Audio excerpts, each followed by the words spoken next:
Well, the Green Police trying to reach your kids at home on the video game systems. Really? That's how you're gonna start this off? Green Police. Is that what we're calling them now? Is that the name? That's like this.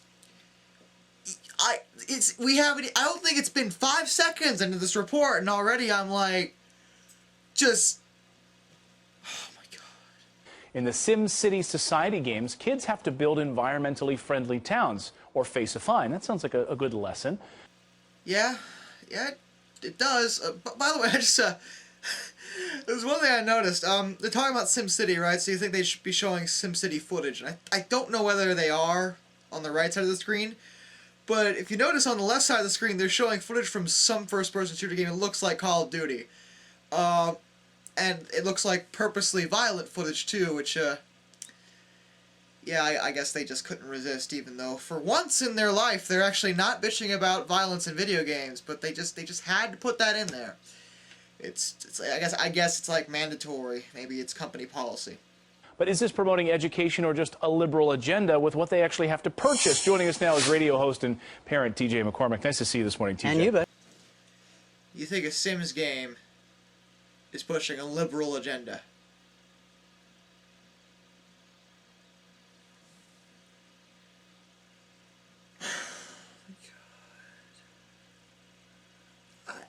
Does that even warrant a response?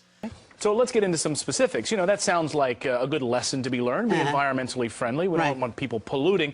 Right. But it's when you dive into the specifics of the game that it gets a little bit gray or not green. Yeah, and when you use fear, you know, I think right off the top, you know, anytime I see a social cause that somebody's profiting off of, right away, credibility to me is in question. And yeah, you know, I think the scare tactics, the guilt involved, you know. Well, let's be specific, sure. because in this game, SimCity Societies, one specific thing is players choose alternative energy options like wind and solar and stuff for city infrastructure and soy farms and stuff instead of nuclear power. Right, right, because nuclear power will inevitably make us all glow at night, and you know, meanwhile, it's arguably the safest form of energy out there, you know. Well, actually, I don't really have much to say to that now that I think about it, because in fairness, nuclear power, it gets a bad rap for reasons that aren't really.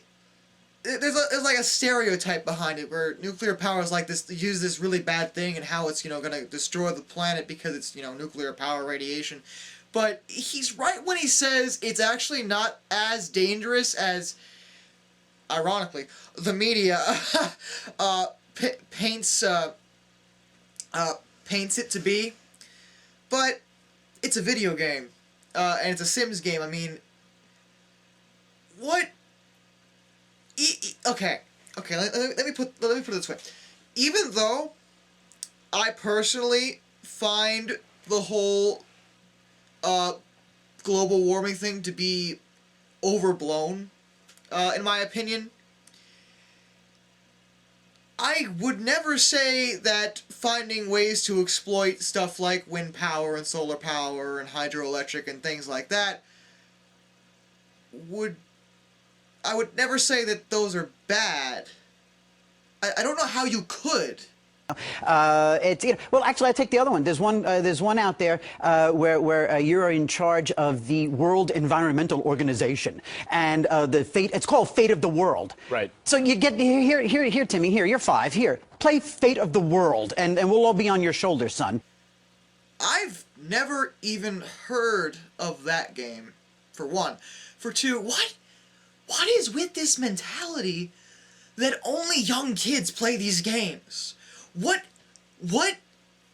part of games can be played by everyone do they not understand? Like, this has been an ongoing thing where they always are like, the children, we gotta protect the children. You're talking about games that aren't meant for kids, and granted, this Sims game is obviously probably rated E for everyone, but not just 5-year-olds are gonna be playing it. That mentality drives me absolutely up the wall. Here's what the game designers have to say about this. Is Ian Roberts. He's a game designer, and he's defending these games. He says, video games are about real-world issues, and they're important much like films. They let us experience things we never could and help us understand ourselves, each other, and the world around us, which sounds like a fine defense of it, but at the end of the day, parents don't really know what's in these video games, so they send them to play Sim City, and they're learning these lessons that might not be something the parents want with their kids to learn. Exactly. I want my child to learn how to frickin' dump oil in lakes and irradiate everything. That is exactly what I would like to teach my son. My son isn't gonna learn about this protect the environment, save the trees shit. My son's gonna drive a giant SUV that gets 2 miles to the gallon. Yeah!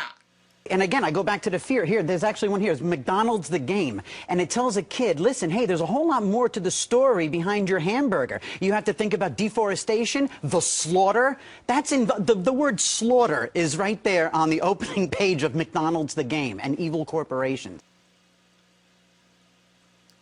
Is that a PETA game? That's what it sounds like. Hold on.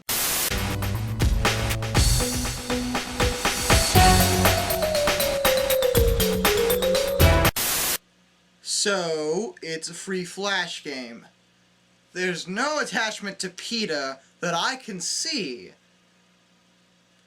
but I wouldn't be surprised.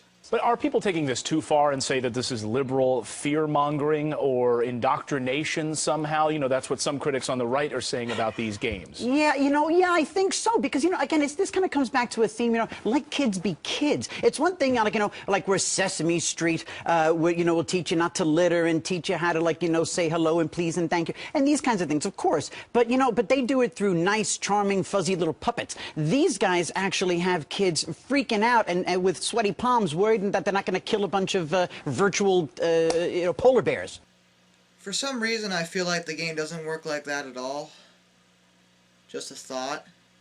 Virtual polar bears. I can see both sides of this debate. I see all sides of this because some people writing me this morning saying, well, this is better perhaps than teaching the kids how to play war games. It's also boring. It's also boring. These are not games. There's a game that it teaches kids how to do a tag sale. Real-time strategy games are one of the most popular PC game genres out there. I feel like there are going to be a lot of people that aren't really going to appreciate you saying stuff like SimCity is boring. TJ, what's boring about building pipelines? I don't get it. TJ, thanks so much. We appreciate you joining us this morning. This is Darkness, and I bid you all a fond farewell.